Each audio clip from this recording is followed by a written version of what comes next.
10, versículo desde el 1 hasta el 11. Y vamos a leer. De cierto os digo, el que no entra por la puerta en el redil de las ovejas, sino que sube por otra parte, ese es ladrón y salteador. Mas el que entra por la puerta, el pastor de las ovejas es. A este abre el portero, y las ovejas oyen su voz, y a sus ovejas llama por nombre, y las saca. Y cuando ha sacado fuera todas las propias, va delante de ellas, y las ovejas le siguen, porque conocen su voz. Mas al extraño no seguirán, sino huirán de él, porque no conocen la voz de los extraños. Esta alegoría les dijo Jesús, pero ellos no entendieron qué era lo que les decía. Volvió pues Jesús a decirles, de cierto os digo, yo soy la puerta de las ovejas. Todos los que antes de mí vinieron, ladrones son y salteadores, pero no los oyeron las ovejas. Yo soy la puerta, el que por mí entrare será salvo, y entrará y saldrá y hallará pastos. El ladrón no viene sino para hurtar y matar y destruir. Yo he venido para que tengan vida y para que la tengan en abundancia. Yo soy el buen pastor su vida da por las ovejas. Pues oremos para que la palabra que acabamos de leer venga a nosotros. El propósito de la palabra es recibir la palabra. Si usted invita a alguien a su casa y después lo deja fuera de la reja de su casa y no lo hace pasar, pues no tiene sentido. ¿Para qué lo invitó en principio, no? Pues con la palabra es igual. Cuando nosotros estamos viniendo al culto, le estamos dando la oportunidad a la palabra de que entre a nuestras vidas. Dejar entrar la palabra a nuestra vida, ¿saben qué es? Es anular nuestros pensamientos o dejar a un lado nuestros pensamientos para que la palabra de Dios renueve completamente nuestro ser, para que sea la palabra de Dios la que nos enseñe y la que dirija nuestras vidas.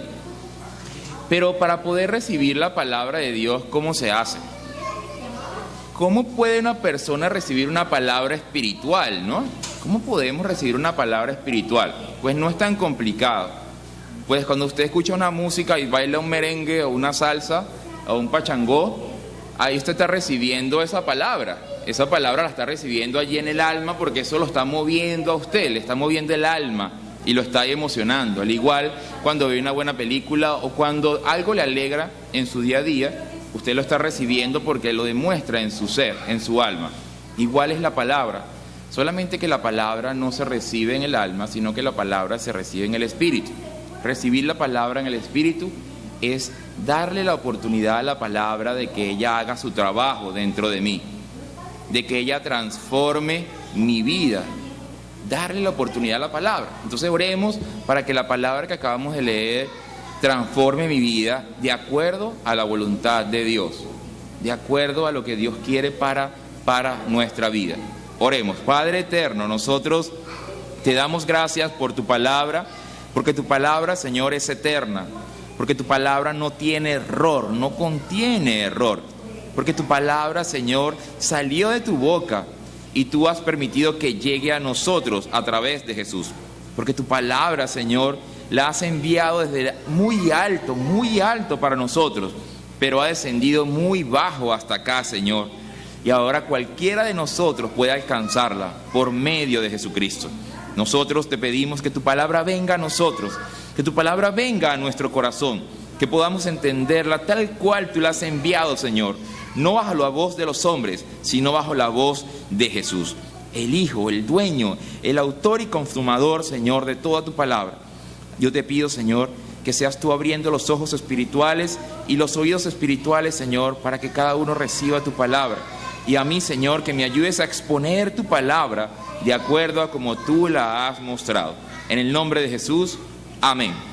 ¿Pueden sentarse, por favor? Nosotros tenemos varias semanas hablando del Evangelio de Juan. Ya ustedes saben cómo lo hemos estado estudiando 2 veces al mes. Y hoy nos toca continuar ese pasaje de Juan capítulo 10. Juan capítulo 10 es un pasaje muy particular porque Jesús va a hablar de una parábola que nos ayuda a comprender básicamente cuál es la relación que tienen los creyentes con su Señor. ¿Cuál es el tipo de relación que tienen?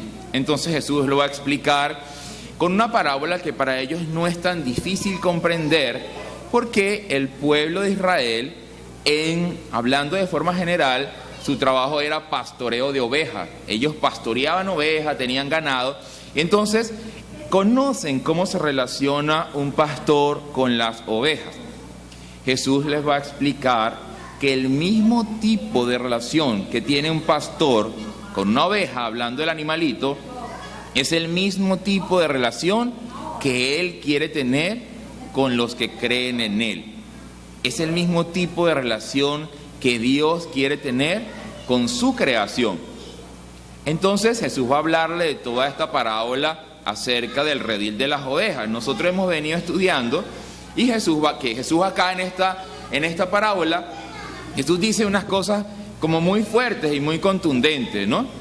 Y estudiamos que una de las cosas que él dijo era que él era la puerta de las ovejas, que él era la puerta al redil, al lugar por donde se entra para ser participante de ese grupo de ovejas, que él es el lugar por donde se entra. Y yo quiero que vayamos a un versículo en Efesios capítulo 2 para hacer un resumen muy rápido acerca de toda esa prédica que tuvimos hace un mes.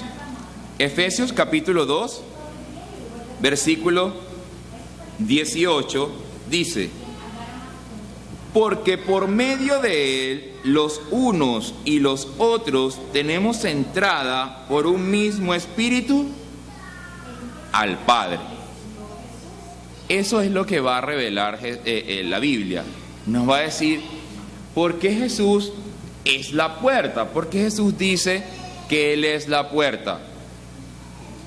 Dice acá lo que acabamos de leer, que por medio de Él, por medio de Jesús, los unos y los otros tenemos, ¿qué cosa?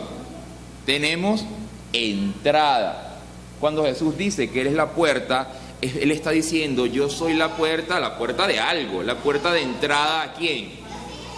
Al Padre. La razón es muy sencilla. A Dios nadie lo ha visto. Nadie ha visto a Dios, dice la Biblia.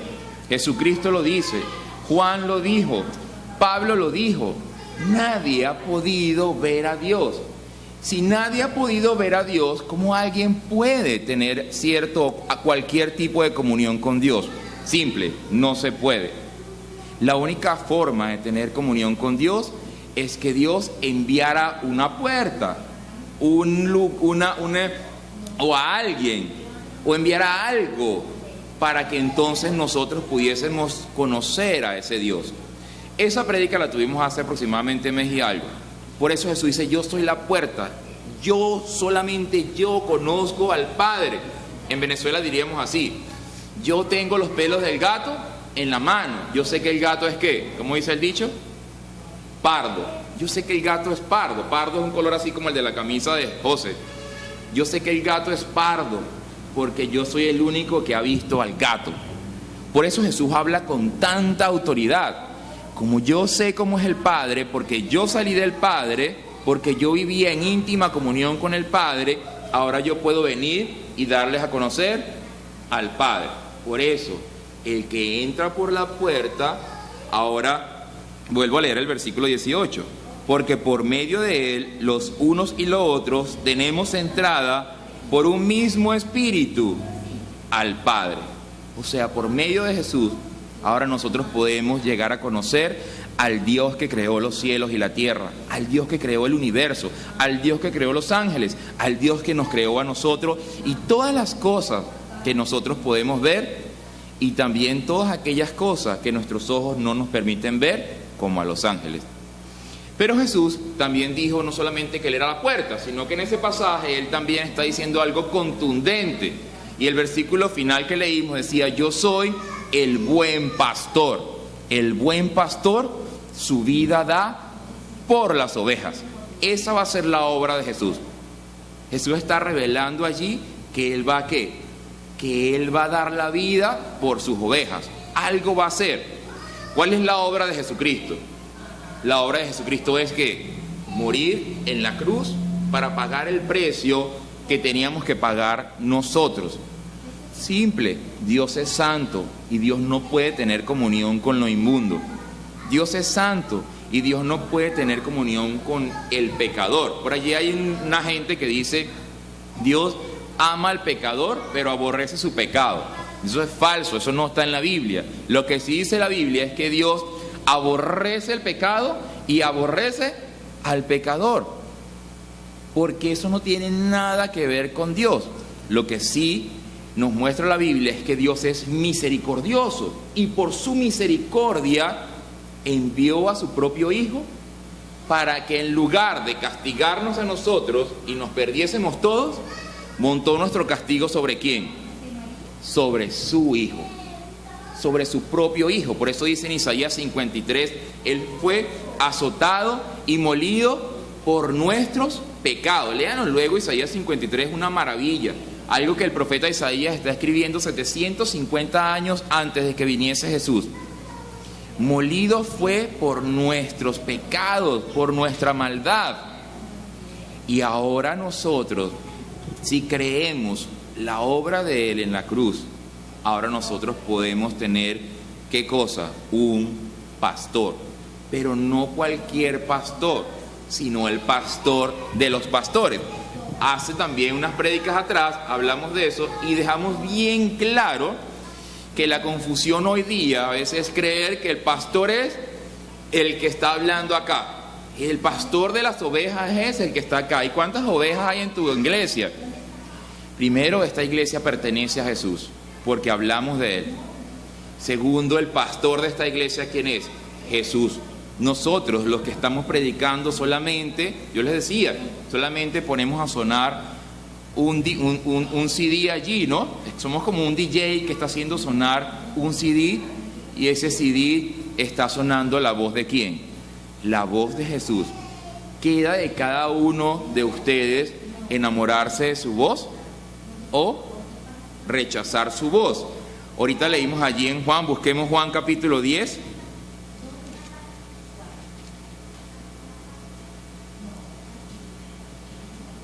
Versículo 3 dice, a este abre el portero y las ovejas oyen su voz y a sus ovejas llama por su nombre y las saca.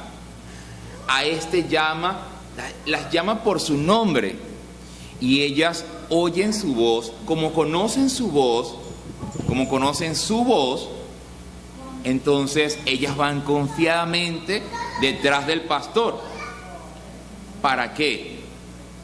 Hoy leímos un salmo, pero precioso, que la mayoría de las personas se lo saben hasta de memoria, o lo tienen abierto allí en la sala de la casa. Jehová es mi pastor, nada me faltará. Ese salmo es súper conocido, todo el mundo lo conoce, todo el mundo lo ha escuchado alguna vez, porque habla de ¿qué? ¿Por qué a la gente le gusta tanto ese salmo? Porque ese salmo habla de ¿qué? De protección, de que me cuidará. Y los seres humanos, créanlo, la mayoría de los seres humanos creen en Dios, cree que hay un Dios y también cree que puede acudir a ese Dios. Por ejemplo, en el Antiguo Testamento, en algunas partes las personas llamaban a Dios Padre, pero no como Padre como lo va a revelar Jesucristo, Padre íntimo, Padre nuestro, sino que lo muestran como Padre de los desamparados, o Padre de las viudas, o Padre de los huérfanos, o digamos esposo de las viudas y Padre de los huérfanos, hablando de un Dios protector, hablando de un Dios que puede cuidarme si yo oro a Él. La mayoría de las personas como ora, uno le pregunta a alguien, ¿usted cree en Dios? Sí, yo creo en Dios, yo le pido todos los días. La gente está viendo a Dios así, como un Dios al que yo le puedo pedir. Eso no tiene realmente nada de malo, pero Dios quiere tener con nosotros algo más. Dios quiere tener con nosotros comunión. Sí, cuidarnos, pero también quiere una respuesta de nuestra parte, también quiere que haya algo de nuestra parte. Comunión significa que yo me siento en una mesa a comer con alguien y yo como y él también come y ambos compartimos de esa comida y entonces podemos entablar una conversación que nos conduce a una amistad, que nos conduce a dar la vida el uno por el otro, que nos conduce a unirnos, a que haya algo. Ningún ser humano ha podido tener eso antes de Jesucristo. Yo sé que suena a veces difícil de entender. Los mismos cristianos piensan que todos los antiguos testamentos o todos los de antes de Jesús pudieron comunicarse con Dios, pero la Biblia nos aclara que no. Pudieron recibir el mensaje de Dios, que es diferente. Pudieron recibir el mensaje, por ejemplo, de la ley. Dice la Biblia, busquémoslo allí en Hechos capítulo 7.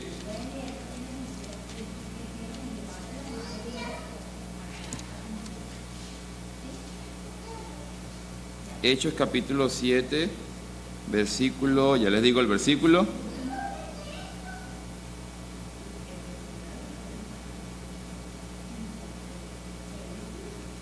Si me ayudan a conseguirlo, uno que dice, vosotros que recibiste la ley por disposición de ángeles. En el 53.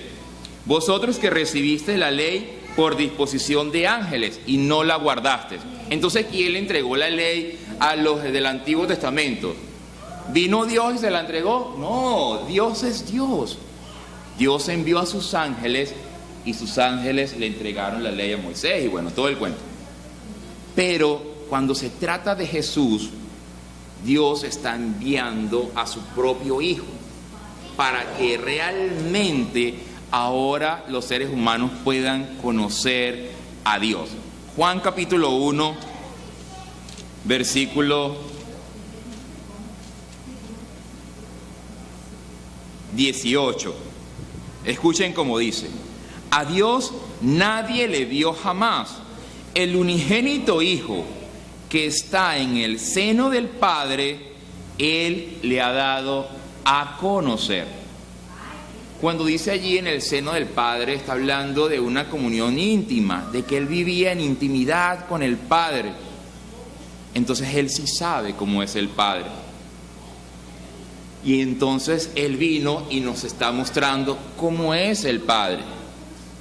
Y ahora nosotros, cuando estemos delante de la presencia de Él, ¿qué nos va a decir? Pues yo los conozco, porque ustedes me conocieron por medio, fíjense que ustedes me conocieron por medio de Moisés, ustedes me conocieron por medio de David, ustedes me conocieron por medio de Abraham, ustedes me conocieron por medio de Ezequiel.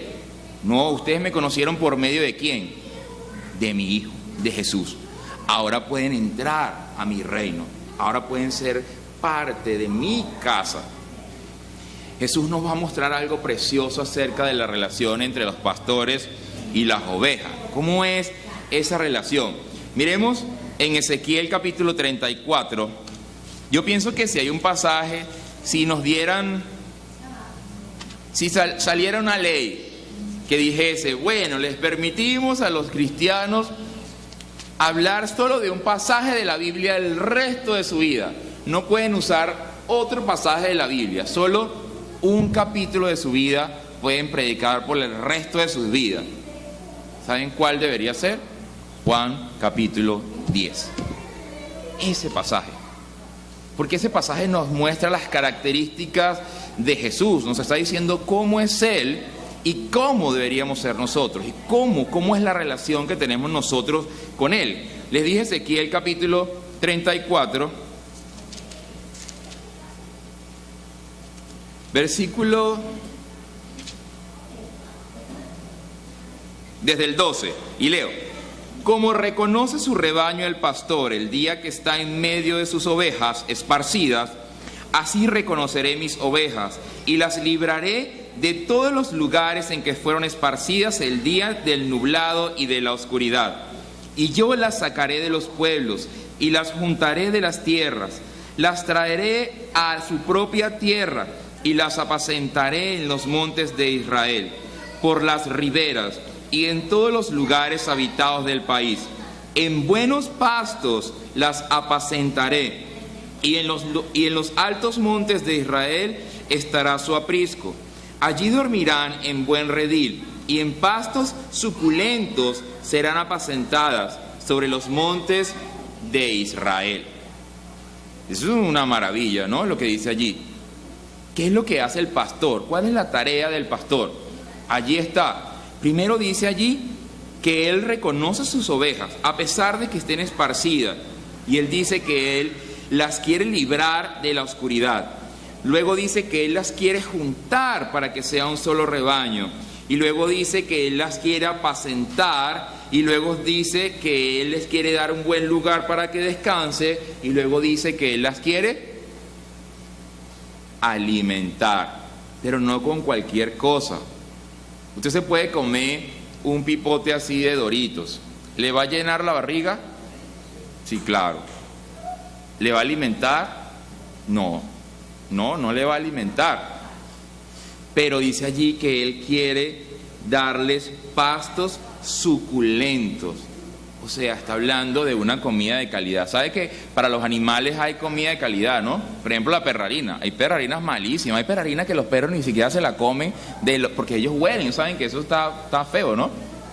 Esas que venden por granel. Si usted tiene un perrito, pues, ¿para qué se metió en eso? Ahora cuídelo. Pero hay perrarinas que son costosas porque son bien hechas y porque están hechas con buen material y con buena carne y con buen vegetal. Así dice la Biblia que es el buen pastor.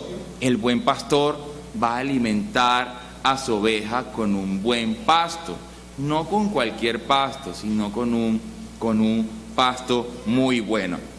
Hoy leímos un salmo que yo creo que se amarra completico a este salmo, que es el Salmo 23, y vamos a buscarlo. Salmo capítulo 23.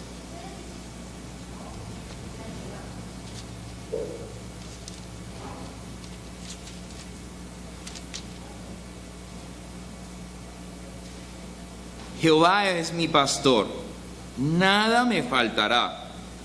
En lugares de delicados pastos, aquí va, se amarra, ¿no? Igualito. En lugares de delicados pastos me hará descansar. Junto a aguas de reposo me pastoreará. Confortará mi alma, me guiará por sendas de justicia, por amor de su nombre. Aunque ande en valle de sombra de muerte, no temeré mal alguno, porque tú estarás conmigo. Tu vara y tu cayado me infundirán aliento. ¿Cómo se llama la prédica de hoy? Halle los pastos y coma. Ese es el centro de esta predicación. Halle los pastos. ¿Cuáles pastos? Los que le quiere dar ¿quién? El pastor. Los pastos suculentos, los pastos buenos, para que descanse allí y coma allí.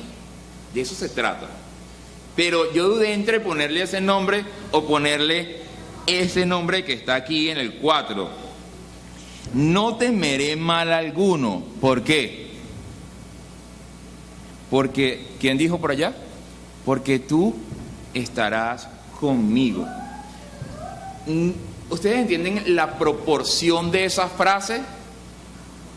Porque tú estarás conmigo. ¿Qué nos está diciendo? ¿Qué está diciendo esa frase? Que pase lo que pase, ¿qué? No temeré. Que pase lo que pase, Él no va a soltar, ¿qué? Mi mano, jamás. Para los que tienen hijos, yo cuando estaba chiquito había una cosa en Valencia que se llamaba la Ciudad Mecánica. No sé si ustedes llegaron a conocerla. Se llamaba así, era un parque de diversiones muy grande. Y yo me extravié en ese parque. Y eso es terrorífico, estar extraviado en un lugar donde hay un montón de gente. Pues gracias a Dios me consiguieron. Pero dice él, eso de tú estarás conmigo, fíjense que ahí no está hablando de yo estaré contigo. Ese es nuestro trabajo, yo estaré contigo. Pero mientras yo no suelte tu mano, yo no tengo por qué tener miedo de que Él va a soltarme a mí. Entienden que Él jamás va a hacer eso. Si yo permanezco con Él, Él jamás me va a abandonar en ninguna circunstancia de mi vida, por difícil que sea, jamás me va a abandonar. ¿Qué es ser cristiano? Saber que tú estarás conmigo, tú Dios, estarás conmigo por siempre, eternamente. Eso es suficiente gozo y suficiente alegría para vivir el resto de mi vida que feliz, feliz. Por eso es que el que cree en Jesús tiene que notársele. No es que ya consiguió a alguien que lo va a cuidar por siempre, no es que ya consiguió que nada más y nada menos el Dios creador de este mundo lo guarde y lo cuide de todas las circunstancias, por difíciles que sean. Eso es suficiente razón para vivir. Eso es darle sentido allí a la vida. Pero dice que el pastor tiene dos buenos amigos. Él tiene dos amigos que son calidad, diríamos nosotros los más chamos en este país. ¿Cómo se llaman? Está allí en el versículo 4. No temeré mal alguno, porque tú estarás conmigo. ¿Cómo se llaman los dos amigos del pastor? Tu vara y tu callado. Tu vara y tu callado me infundirán aliento. Esos son los dos amigos que tiene un buen pastor. Una vara y un callado. ¿Qué es una vara? Yo voy a hacer un ejemplo, es tonto, pero sí. No me den tan duro. ¿Qué es una vara? Un palo de madera.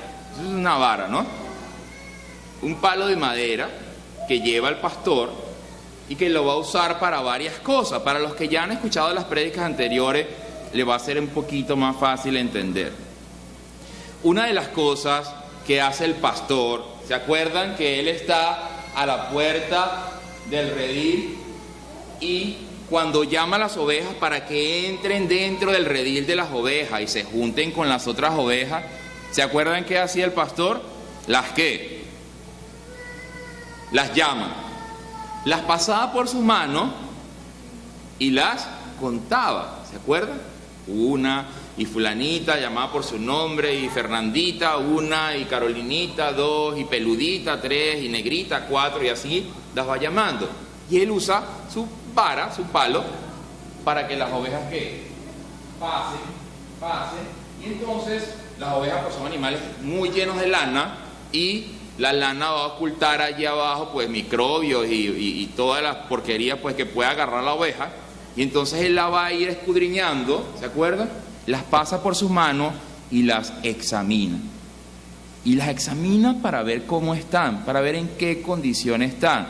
Obviamente las va a examinar para sanarlas, para limpiarlas, para corregirlas, para curarlas, si la oveja tiene alguna herida. Entonces, en principio, el pastor va a usar la vara como digamos, dintel de la puerta para que ella pase, para que ella se acostumbre siempre a entrar y a tener allí contacto con ese pastor. Hubo alguien que una vez estaba pastoreando unas ovejas y había una zarza y la zarza comenzó a encenderse en fuego. ¿Quién fue? ¿Se acuerdan? ¿Quién? Moisés. Y entonces, cuando él se acerca, él escucha una voz que le dice Moisés, Moisés, y empieza a tener allí, a hablar con aquella voz. Él ve que la zarza no se prende en fuego, pero se ve como con fuego. Y entonces Dios comienza a decirle a través del ángel, que claro, como está escrito en la Biblia, comienza a decirle, ¿qué cosa? Comienza a anunciarle que él quiere usarlo a él para que él rescate a su pueblo, al pueblo de Israel, lo rescate de la esclavitud que tiene en Egipto. Y entonces Moisés le va a decir, ¿y cómo hago yo? Si yo soy yo no soy nadie, ¿cómo hago yo para que Faraón, la persona más poderosa del mundo en este momento, me crea a mí? ¿Qué le dice? ¿Qué le dice Dios? Le dice, toma tu vara y suéltala, ¿no? Y él suelta la vara y enseguida la vara que se transforma en una serpiente. Y eso sí deja a Moisés así como que ¡wow! Y luego le dice, tómala por la cola, y cuando la toma por la cola se vuelve a convertir en una vara, un palo. De allí en adelante la vara va a ser aquel símbolo de autoridad de quién, que va a tener Moisés. Pero realmente no es, Moisés solamente está soltando la vara, tocando el agua con la vara, tocando la piedra con la vara. Realmente la vara es autoridad de quién, de Dios. Es la autoridad de Dios. la que él va a usar para demostrar el poder y la fuerza de Dios. Pues, de la misma manera, el pastor va a usar la vara para demostrar ¿qué? Su autoridad. La autoridad que tiene ¿sobre quién? Sobre los que son sus ovejas. De la misma manera, ¿qué hacer? Pues, busquemos allí en la Biblia. Vayamos a Segunda de Samuel capítulo 7.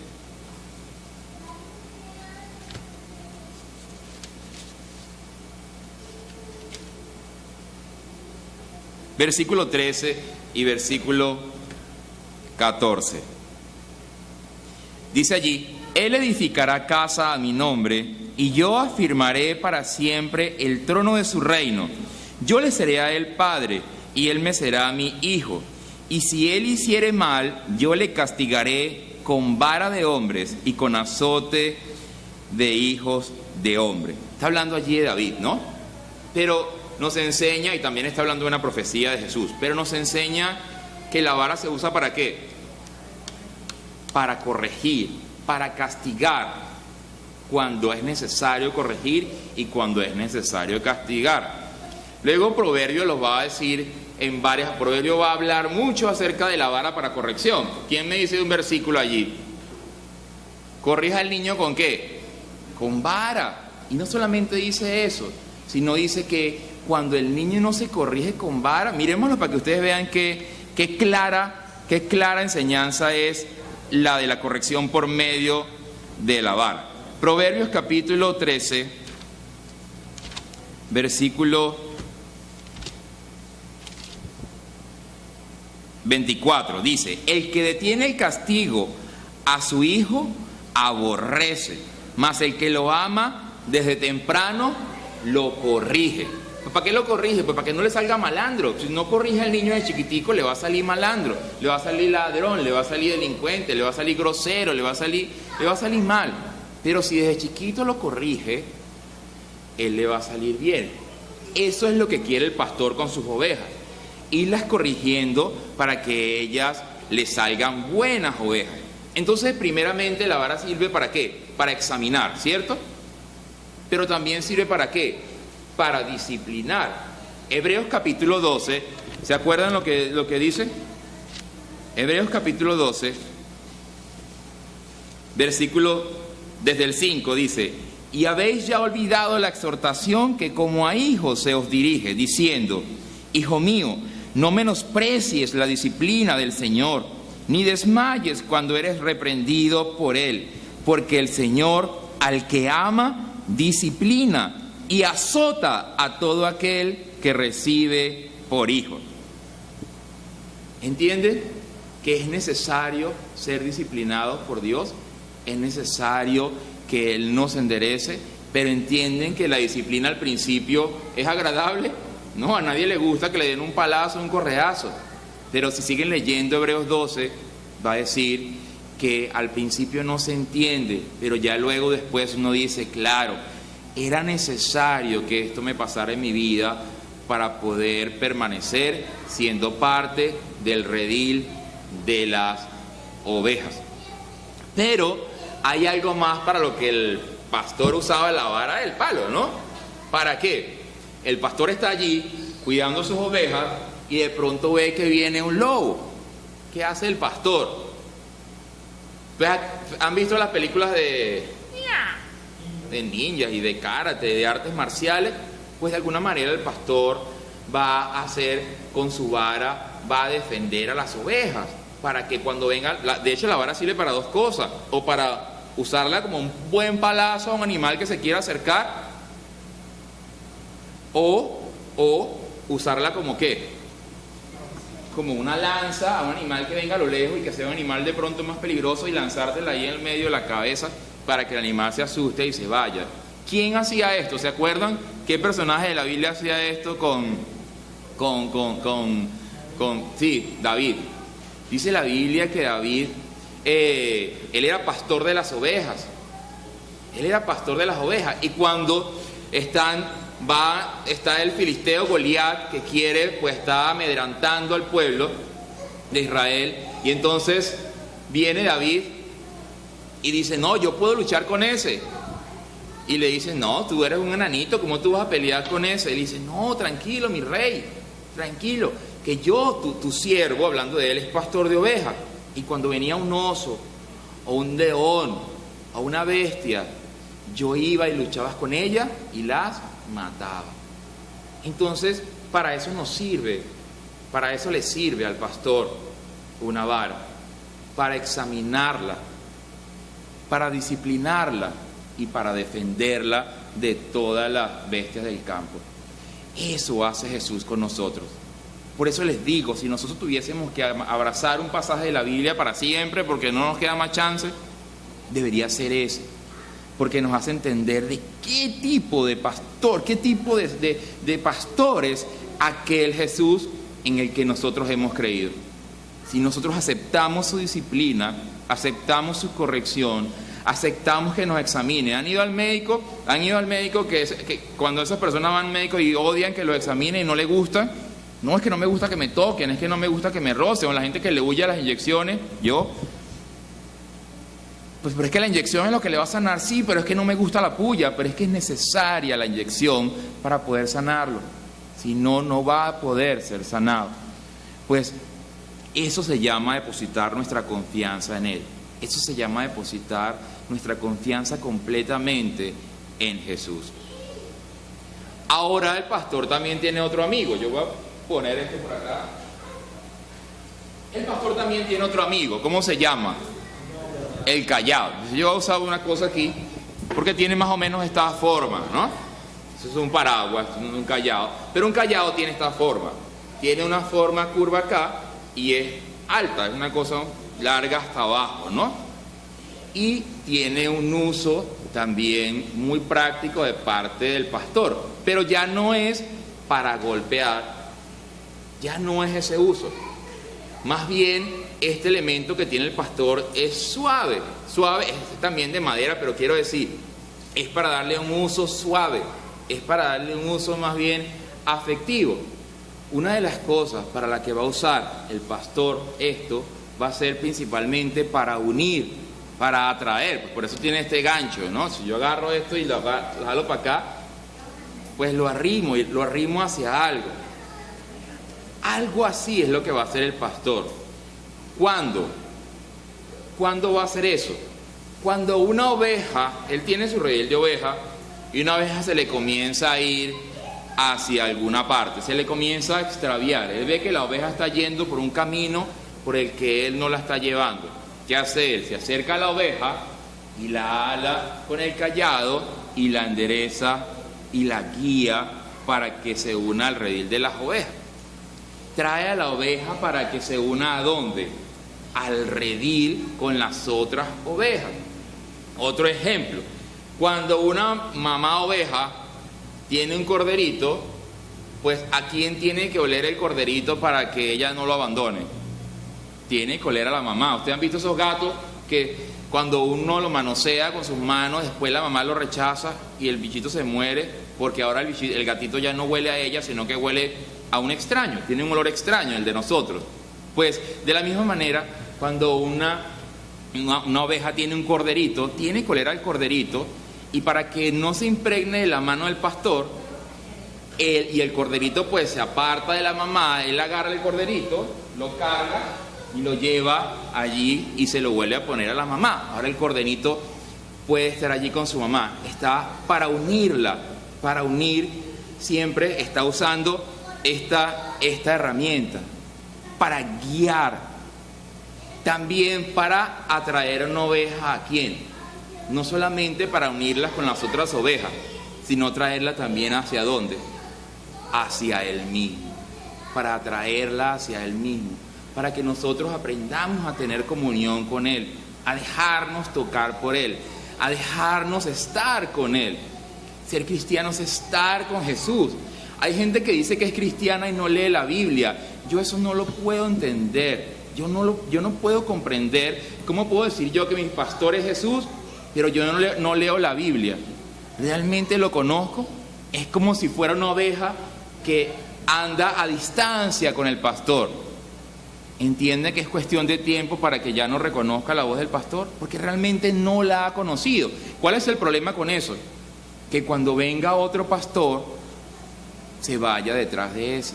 Y cuando digo detrás de otro pastor, aclaro, no estoy hablando de las personas que predican, estoy hablando de la palabra de Dios.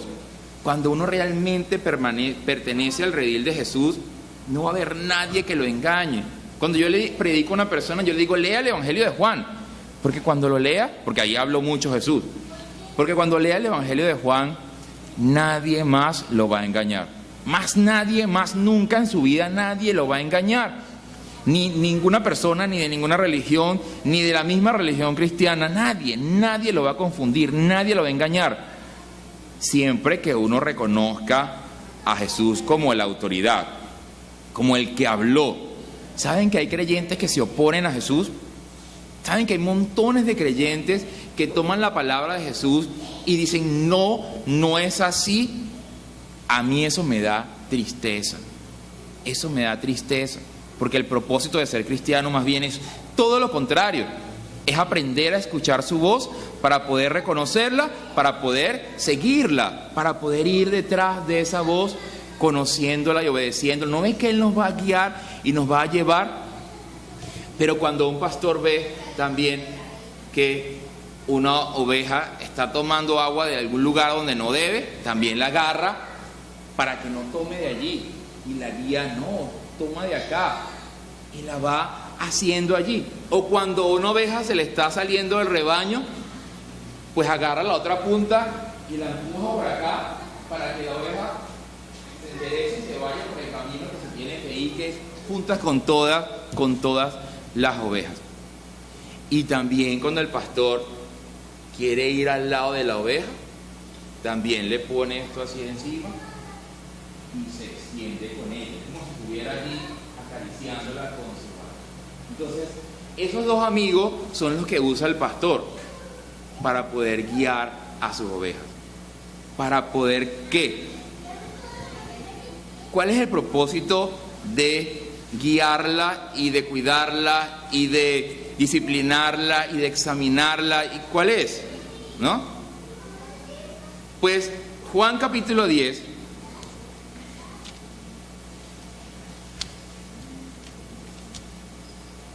Juan capítulo 10, versículo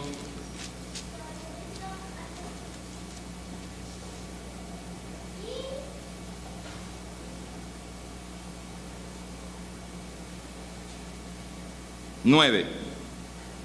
Dice, yo soy la puerta, el que por mí entrare será salvo, y entrará y saldrá y hallará pastos.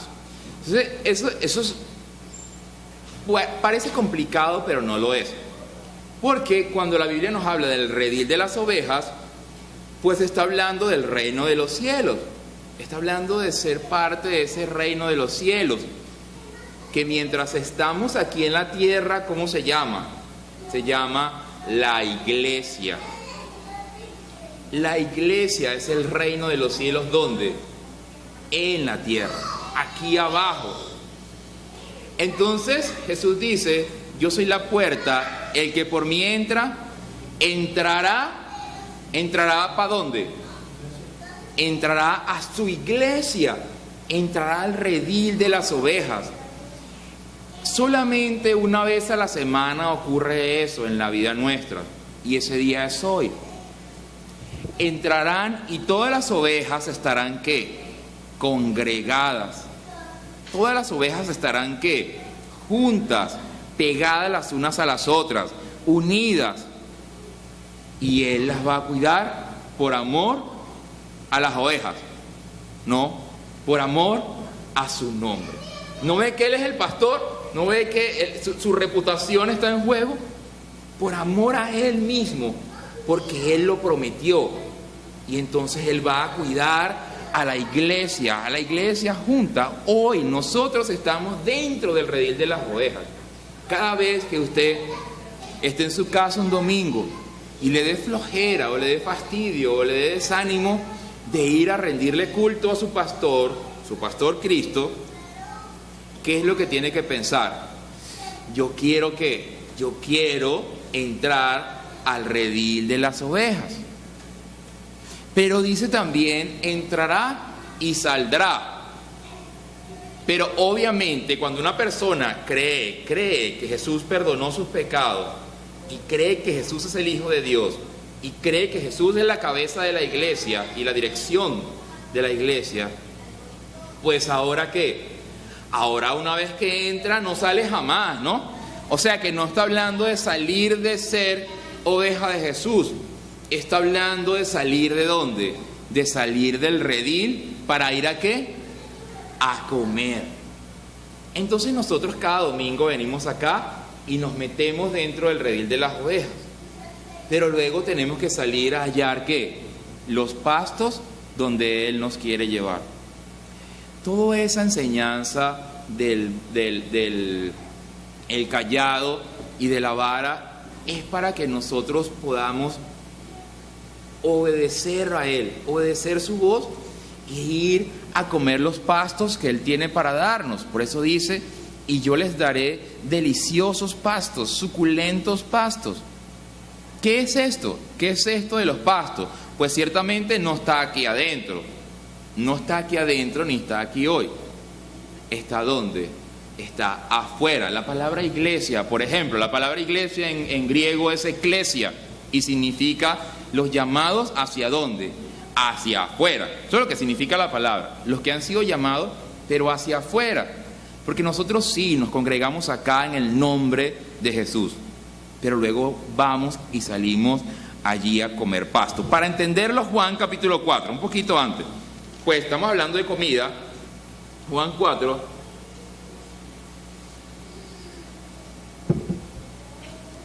versículo 34, Jesús está sentado con la mujer samaritana en un pozo y sus discípulos se van a buscar comida y cuando regresan le ofrecen comida a Jesús y Jesús les dice que no. Desde el 32, desde el 31, entonces entre tanto los discípulos le rogaban diciendo, Rabí, come. Él les dijo, yo tengo una comida que comer que vosotros no sabéis. Entonces los discípulos se decían unos a otros, ¿le habrá traído alguien de comer? Jesús les dijo, mi comida es que haga la voluntad del que me envió y que acabe su obra. Entonces Jesús está diciendo que la comida espiritual, ¿cuál es? Hacer la voluntad de Dios. Él dice, mi comida espiritual es hacer la voluntad del que me envió y terminar la obra para la cual me envió. Él lo va a hacer. Él va a cumplir la obra para la cual el Dios Padre lo envió. ¿Cuál fue la obra para la cual lo envió? Dar la vida ¿por quién? Por las ovejas. Esa es la obra de Jesús. Dar la vida. El buen pastor su vida da por las ovejas. Pero ahora entonces, para nosotros, ¿qué es comer los pastos? ¿Qué es para nosotros comer? Pues Hebreos capítulo 13 dice, ¿quieren yo se los leo?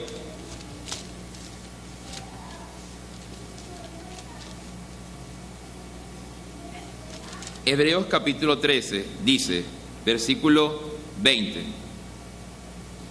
Y el Dios de paz, que resucitó de los muertos a nuestro Señor Jesucristo, el gran pastor de las ovejas, por la sangre del pacto eterno, os haga aptos en toda obra buena para que hagáis su voluntad, haciendo Él en vosotros lo que es agradable delante de Él por Jesucristo, al cual sea la gloria por los siglos de los siglos. Amén.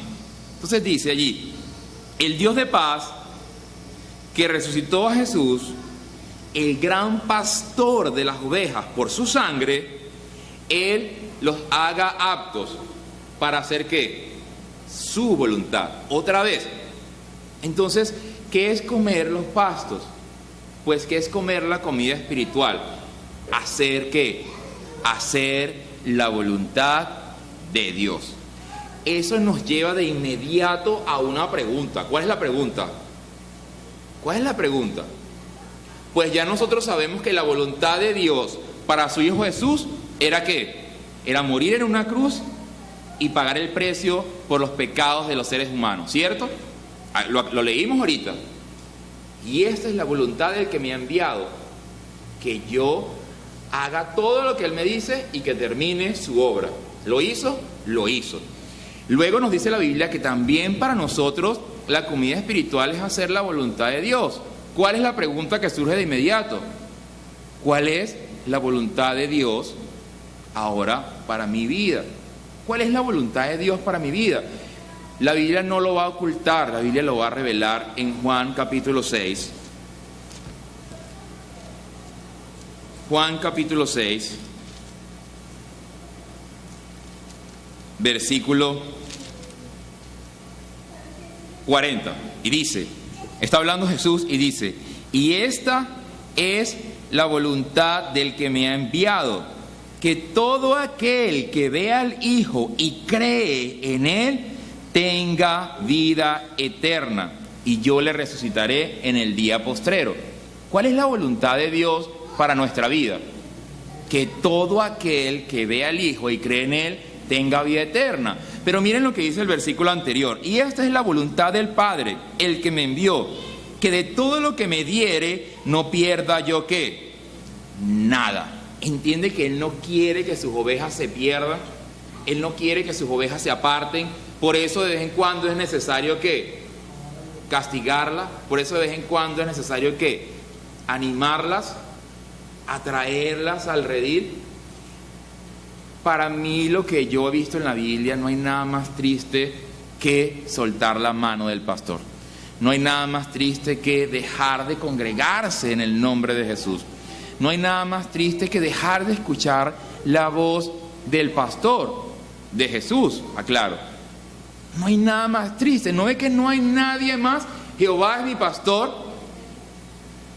Él me va a cuidar. Él me va a cuidar de la oscuridad. Él me va a guardar del hambre. Él me va a cuidar de todas las cosas.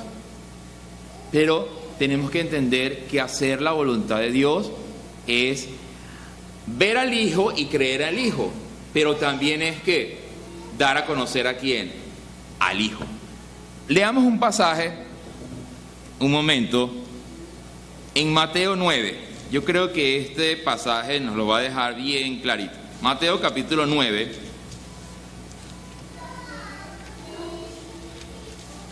versículo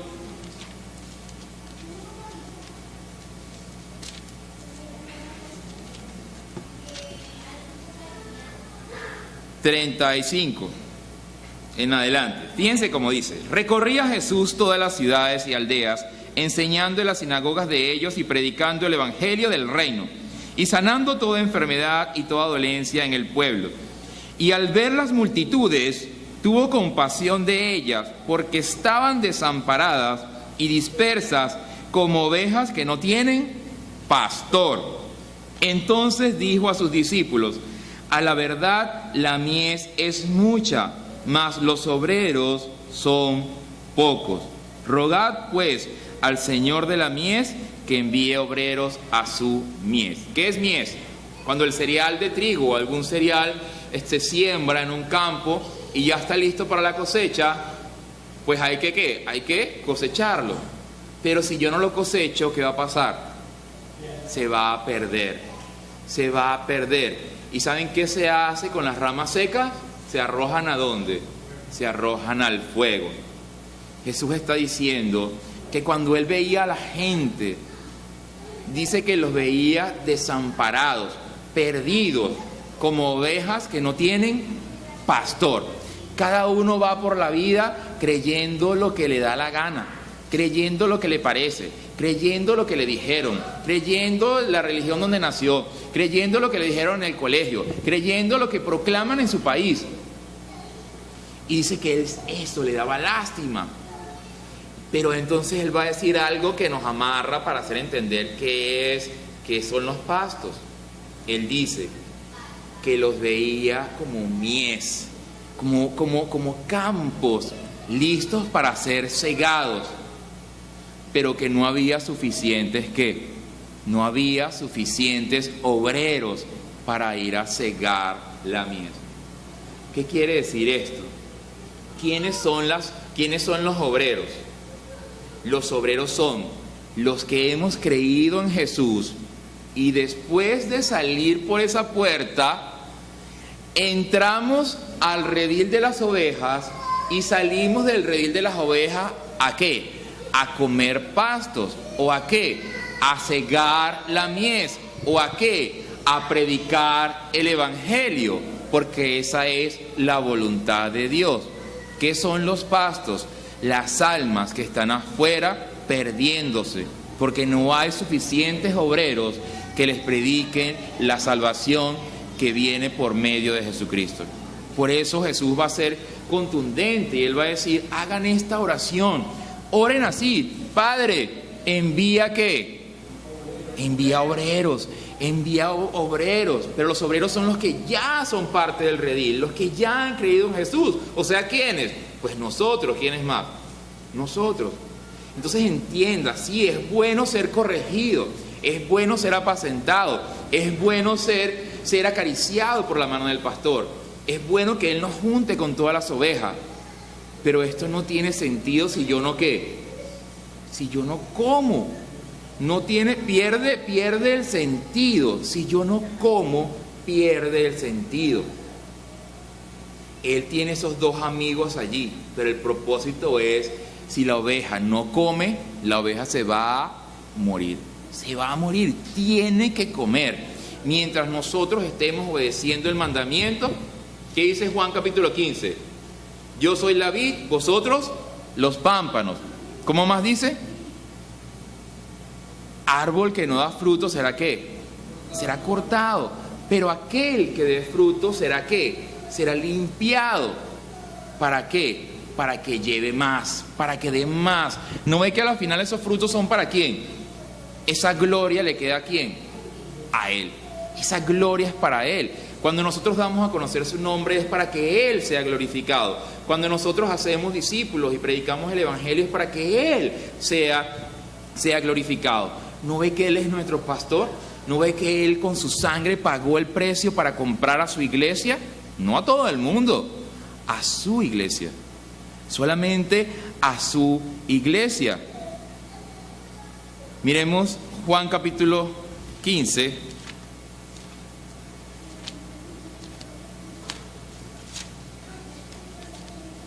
Versículo 16. Dice, no me elegiste vosotros a mí, sino que yo os elegí a vosotros y os he puesto para que vayas y llevéis fruto y vuestro fruto permanezca, para que todo lo que pidieres al Padre en mi nombre, Él os lo dé. ¿Entienden cómo funciona esto? Para resumir todo este tiempo, Él es la puerta del redil de las ovejas y Él está allí con sus dos amigos. ¿Cómo se llaman? Su vara y su callado, para cuidar a las ovejas, para que las ovejas aprendan a escuchar su voz, aprendan a obedecerlo a Él, aprendan a hacer lo que Él dice, aprendan a acostumbrarse a oír su voz, para que cuando escuchen la voz de los extraños no se vayan las ovejas detrás de los extraños, para que cuando Él los lleve a comer, ahora ellas coman lo que Él les dice. Y entonces, ¿sabe qué? Cuando regresan al redil de las ovejas, ¿qué le dicen al pastor? Pastor, te traje otra ¿qué? Te traje a otra oveja para que también escuche tu voz, para que tú la salves. Él es el que nos va a salvar a nosotros. Él es el que tiene el poder de la salvación, no nosotros. Nosotros tenemos el poder de predicarlo a Él, de hablar de Él, para que todo aquel que vea al Hijo y cree en Él tenga vida eterna. Pongámonos de pie y oremos. Señor, cuídame. ¿Cuídame con qué? Cuídame con tu vara, cuídame con tu callado y llévame a comer pastos. Padre eterno, Señor, nosotros clamamos a ti esta mañana dándote las gracias, Señor, por ser nuestro pastor, dándote las gracias, Señor, por haber muerto en la cruz por nuestros pecados, dándote las gracias, Señor, por haber obedecido al Padre, por haber obedecido a Dios, por haber obedecido a tu Padre, Señor Jesús. Gracias, gracias por haber muerto en la cruz y haber pagado el precio por nuestra maldad y por nuestras injusticias, por nuestros errores y por nuestras fallas, Señor. Pero hoy estamos aquí, dentro del redil de las ovejas, congregados en tu nombre, en ese nombre precioso que tú nos has manifestado y que nos has dado a conocer, para que seas tú guiándonos. Clamamos a ti, Señor, reconocemos delante de ti que fallamos, que nos equivocamos, que erramos, que a veces somos tontos, Señor. Y te pedimos, Señor, Padre, corrígenos, Señor, con tu vara. Examínanos, Señor, con tu vara, Señor. Defiéndenos, Señor, con tu vara. Pero también, Señor, acarícianos con tu callado. Cuando veas, Señor, que nos caemos por un desfiladero, que tropezamos, levántanos, Señor, con tu callado. Ayúdanos a permanecer dentro del redil, Señor. Padre, sé tú, Señor, con tu vara y tu callado cuidándonos. Y llévanos a comer los deliciosos pastos, Señor. Llévanos donde está la mies, Señor, para que nosotros le prediquemos a Jesús. Llévanos, Señor, donde están todos los pastos y todas las almas, Señor, que aún no conocen de ti. Padre Santo, ayúdanos, Señor, a ser discípulos para ti. Ayúdanos, Señor, a hablarle a otros de ti. Ayúdanos, Señor, si estamos, Señor, escuchando tu voz, sabremos entender acerca de cada momento en que tú nos pones a alguien para hablarle de ti, Señor, para anunciarle tu nombre, para traerlo a tus pies, para que conozca acerca del dador de la vida. Padre eterno, gracias por este tiempo y gracias por ser el buen pastor que su vida dio por las ovejas. En el nombre de Jesús, Señor. Amén.